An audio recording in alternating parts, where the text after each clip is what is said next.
नमस्कार, मैं हूं निखिल और आप देख रहे हैं दिल अलन टॉक। उत्तरी अफ्रीका का एक छोटा सा देश है ट्यूनीशिया, सुनहरे रेत वाला समंदर के किनारे बसा देश। 2010 में यहीं से अरब का बसन शुरू हुआ, अरब स्प्रिंग, जो धीरे धीरे अरब के कई हिस्सों में फैला। अरब स्प्रिंग मनमानी और तानाशाही की सत्ता की मुखालफत में शुरू हुई क्रांति थी, जिसकी जद में सीरिया जैसे मुल्क भी आए, जहां लंबे गृहयुद्ध के बाद भी सत्ता नहीं पलटी। इसमें मिस्र जैसे देश भी शामिल हुए, जहां 30 साल से सत्ता में बने तानाशाह हुस्नी मुबारक को अपनी गद्दी छोड़नी पड़ी। हुस्नी मुबारक अब नहीं रहे। 25 फरवरी 2020 को उनका निधन हो गया। उनकी मौत पर इजराइल के प्रधानमंत्री का वीडियो संदेश आया है।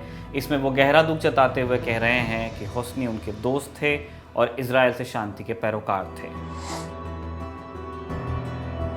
हुस्नी की पैदाइश साल 1928 की थी। उनकी पढ़ाई लिखाई इजिप्शियन मिलिट्री एकेडमी से हुई। 21 साल की उम्र में मुबारक ने एयरफोर्स ज्वाइन की। 22 की उम्र में वो पायलट बन गए और इसके बाद 22 साल की सर्विस के बाद वो इजिप्शियन एयरफोर्स के चीफ के पद पर पहुंच गए। ये साल था 1972। हुस्नी मुबारक के एयरफोर्स की कमान संभालने के एक साल बाद यानी कि 1973 में अरब और इजराइल के बीच अक्टूबर वॉर शुरू हुआ। हमने अरब कहा, वैसे ये कुछ अरब देश थे। इजराइल इस जंग को यौम किपर वॉर कहता है। ये एक यहूदी त्यौहार है। इसी दिन संघर्ष शुरू हुआ था, तो लड़ाई का नाम भी त्यौहार के नाम पर पड़ गया। इस युद्ध में 3 देश शामिल थे, मिस्र, सीरिया और इजराइल। इस जंग की स्क्रिप्ट लिखी गई थी साल 1967 में, जब इजराइल ने मिस्र, सीरिया और जॉर्डन पर हमला बोला था। इस लड़ाई को जून वॉर कहा जाता है। इस लड़ाई के बाद इजराइल ने फिलिस्तीन के बचे कुछ हिस्सों समेत मिस्र के साइनाई रेगिस्तान और सीरिया के गोलन हाइट्स पर कब्जा कर लिया था। अपनी ज़मीन को वापस हासिल करने के लिए 1973 में सीरिया और मिस्र ने मिलकर इजराइल पर 2 तरफ से हमला बोला। उस समय मिस्र के राष्ट्रपति थे अनवर सदात, सीरिया की सत्ता में थे हाफिज अल असद, माने बशर अल असद जो अभी प्रेसिडेंट हैं, उनके पापा। अनवर सदात और हाफिज, इन दोनों नेताओं को नई नई सत्ता मिली थी, तो दोनों को अपनी जनता के आगे खुद को हीरो की तरह साबित करना था, उनको खुद को प्रूव करना था। लोकप्रियता बढ़ाना चाहते थे, इसीलिए हमले के लिए बहुत सोच समझकर 6 अक्टूबर का दिन चुना गया। एक मैसेज कन्वे किया जाना था, क्योंकि इसी दिन यौम किपर का त्यौहार पड़ता था। शुरुआत में मिस्र और सीरिया को कामयाबी मिली, फिर इजराइल ने युद्ध में वापसी की। आखिरकार यूएन और अमेरिका के बीच बचाव के बाद जाकर लड़ाई रुक पाई। मिस्र और सीरिया को अपने गंवाए हुए हिस्सों में से कुछ इलाका वापस मिला। दोनों कंट्रीज ने इसे अपनी जीत की तरह पेश किया। 1948, 1956 और 1967 इन तीनों लड़ाइयों में इजराइल से हारने के बाद पहली बार उन्हें खुश होने की कोई वजह मिली थी। 1967 में 6 डे वार के दौरान इजराइल ने मिस्र की वायुसेना का एक बड़ा हिस्सा एक ही दिन में तबाह कर दिया था। कई उनके फाइटर जेट्स थे जो टेक ऑफ भी नहीं कर पाए थे, उन्हें रनवे पे ही, टर्मैक पे ही खत्म कर दिया गया था। यौम किपर वॉर के दौरान मिस्र की ऐसी दुर्गति नहीं हुई। साइनाई में उसे इजरायली एयरफोर्स के खिलाफ कुछ सफलताएं भी हाथ लगी। इस कामयाबी ने हुस्नी को मिस्र की नज़र में हीरो बनाया और इसी के बूते सदात ने साल 1975 में हुस्नी को उपराष्ट्रपति बनाया। इस तरह हुस्नी की मिलिट्री से सत्ता में एंट्री हुई। 1978 में इजराइल और मिस्र के बीच कैंप डेविड अकॉर्ड्स हुए।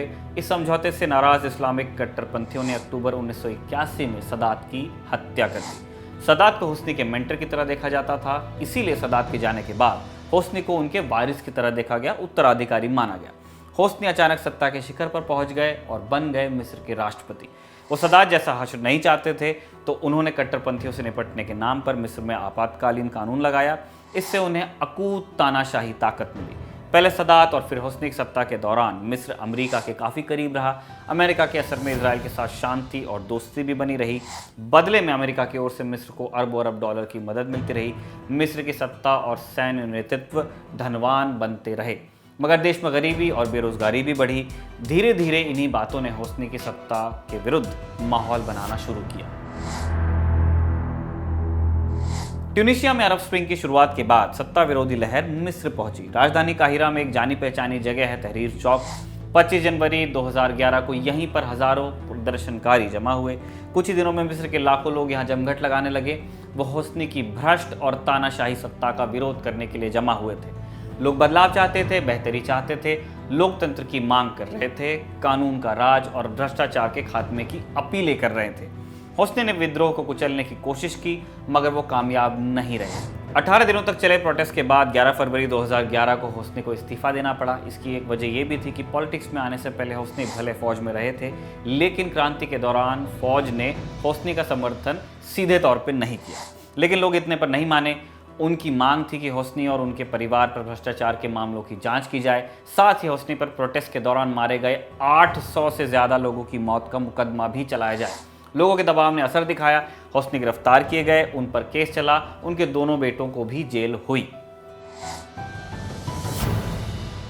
खराब सेहत के मद्देनजर गिरफ्तारी में होस्नी को मिलिट्री अस्पताल भेज दिया गया। 2012 में अदालत ने होस्नी को दोषी मानते हुए उम्र कैद की सजा सुनाई। होस्नी इस फैसले के खिलाफ अपील करते हैं। अपील कोर्ट ने पहला फैसला पलटते हुए वापस ट्रायल चलाने का आदेश दे दिया। वो केस चलता रहा। 2015 में पब्लिक फंड के गलत इस्तेमाल के एक दूसरे मामले में होस्नी और उनके दोनों बेटों को 3 साल कैद की सजा मिली। ये एक छोटा केस था जिसमें सजा हुई। जो फैमिली थी उन्हें बड़े केसेस में बरी कर दिया गया। 2017 में ये हुआ। और ये पूरा जो डेवलपमेंट था होस्नी का और उनके परिवार का बरी होना, इसके बारे में कहा जाता है कि शायद अमेरिका और मिस्र की सेना के दबाव का असर था। 22 फरवरी 2020 को मुबारक के दोनों बेटे भी बरी कर दिए गए। 1993 में दिए एक इंटरव्यू में होस्नी ने कहा था कि मिस्र के लोग लोकतंत्र को संभाल नहीं पाएंगे। उनकी ये बात एक बार को सही होती दिखती है, ऐसा कुछ लोग दावा कर सकते हैं। क्यों? क्योंकि क्रांति ने होस्नी को हटा तो दिया, लेकिन उस खाली जगह को भर नहीं पाई जो होस्नी के जाने से पैदा हुई। मिस्र लोकतंत्र के साथ आज भी संघर्ष करता दिखता है। अरब स्प्रिंग जिस लोकतंत्र के सपने के साथ शुरू हुई, अभी मिस्र उसे हासिल नहीं कर पाया। जैसा लोकतंत्र वहाँ चलता है उसमें लोग से ज़्यादा तंत्र की चलती है, लेकिन ये अंतिम सत्य नहीं माना जा सकता। क्रांतियाँ आपको चौंकाने का दम रखती हैं। क्या पता अरब स्प्रिंग में खिलने वाला कोई फूल कुछ वक्त बाद खिले। अभी मिस्र में हलचल है, माने जो दिख रहा है वो भी ज़्यादा दिन टिकने वाला नहीं है।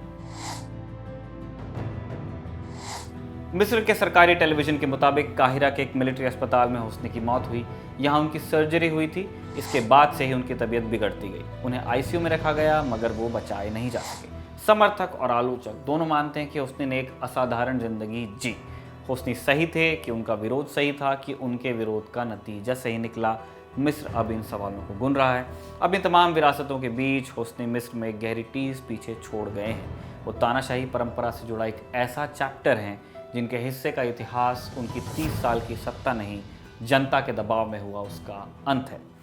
ये वीडियो आपको कैसा लगा कमेंट बॉक्स में लिख के ज़रूर बताइएगा। ये भी बताइएगा कि इस वीडियो के लिए स्वाति की रिसर्च आपको कैसी लगी और मेरा प्रेजेंटेशन आपको कैसा लगा। और अगर आप इसमें किसी सुधार की गुंजाइश पाते हैं तो वो भी कमेंट बॉक्स में ज़रूर लिखिएगा। इस वीडियो को शूट कर रहे थे मेरे दोस्त मनोज। देखते रहिए दिल एलन टॉक।